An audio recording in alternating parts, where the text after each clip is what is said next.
yang akhirnya dalam waktu 5 menit setelah saya menerima berita, korban dinyatakan sudah meninggal dunia. Dan akhirnya di dalam waktu kurun tidak terlalu lama, oknum tersangka ini juga menyerahkan diri ke Polda dengan upaya-upaya tertentu, dan sampai saat ini secara intensif sedang kita dalami apa yang menjadi motifnya. Kita belum bisa melaporkan, menginformasikan secara utuh, kecuali nanti sudah kita kumpulkan keterangan saksi maupun dari yang diduga tersangka. Pastinya tindakannya tegas. Dalam minggu ini kami upayakan sudah ada proses PTDH. Dalam minggu ini setidak-tidaknya sampai 7 hari ke depan saya sudah melaporkan ke pimpinan Polri dan juga dari pusat juga. Ini tindakan yang harus tegas kepada siapapun yang menghalang-halangi penegakan hukum yang sangat mulia ini.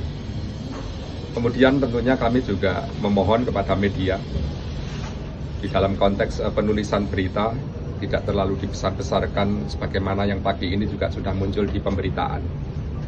Tetapi yang dimaksud pimpinan menghabisi itu juga siapa? Tapi saya sampaikan di sini bahwa memang di satu Polres, di satu satuan sebenarnya antara aparat penegak hukum dalam hal ini seorang Kasat memang sangat dekat dengan seorang Kabak karena bagian dari struktur organisasi. Tetapi apapun yang terjadi, pendalaman masih kami lakukan secara umum. Secara khusus kita belum bisa mendetailkan misalnya ada bagaimana kausalitas dan hubungan secara individual antara korban dengan pelaku. Ini juga masih kami dalam. Seorang yatim dan bapaknya sudah meninggal sejak kecil dan beliau hanya diasuh ibu, dan pastinya karirnya sangat bagus karena dari perjalanan karirnya sangat hebat. Almarhum ini anak yang baik, anak yang juga respect, loyalnya tinggi, sehingga begitu saya perintahkan untuk tumpas habis tambang ilegal terutama yang marak yaitu galian C yang tanpa izin atau apapun yang tanpa izin, dia sudah mempunyai prestasi tinggi di bulan terakhir ini. Laporan hasilnya juga sudah ada pada kami. Apresiasi kepada yang bersangkutan juga sudah kami lakukan. Ya, seperti itu kira-kira. Jenderal, apakah pelaku itu membacking tambang ilegal atau bagaimana, Jenderal? Kalau kami terlalu prematur menyampaikan itu karena hubungan kedua perwira ini juga masih kami dalami seperti apa selama ini. Tentunya juga Kapolres Solo Selatan akan kami mintai keterangannya juga, karena yang sebagai komandannya langsung di Polres itu pastinya akan tahu persis bagaimana staf-stafnya, kinerjanya termasuk prestasinya, atau mungkin ada konflik of interest, kita belum mendalami itu. Ya, pastinya dalam proses pendalaman ini mohon waktu untuk kami nanti infokan selanjutnya. Sudah berapa orang diperiksa, Pak? Kalau diperiksa sudah 5 orang yang pagi ini. Ya, di antaranya adalah 2 orang yang bersama Pak Kasat tadi dini hari itu yang bersama-sama memproses dugaan terjadinya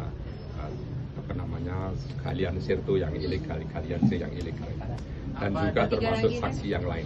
Saksi yang lain termasuk korban, termasuk pelaku, saksi pelaku, Pak Kapolres, dan juga nanti akan berkembang, nanti akan cukup banyak ya. Kawan-kawannya yang mungkin selama ini dalam rangka menegakkan hukum walaupun tidak di TKP, nanti pasti akan kita juga Saat kejadian Pak Kapolres di mana? ada di rumah dinas. Karena kalau kejadiannya di tempat parkir, tapi Pak Kapolresnya posisinya di rumah dinas. Karena saat tadi pagi beliau melapor ke saya, Pak Kapolres jam 12.30, itu seperempat saat setelah info kejadian, pasti kan ada yang melapor ke Pak Kapolres. Pak Kapolres langsung menghubungi saya. Dan sampai pagi ini, sampai hari ini juga saya mengikuti terus perkembangannya. Sehingga kita memang di samping itu kan kita juga akan meng-clearkan manakala ada info-info yang mungkin tidak benar. Termasuk rilis hari ini, saat ini, mungkin nanti ada rilis selanjutnya setelah pendalaman. Karena kita waktunya sangat mendesak, kita akan upacara pelepasan. Mungkin cukup di sini dulu untuk rangkaian bagaimana peristiwa yang terjadi ini. Terima kasih, Jenderal.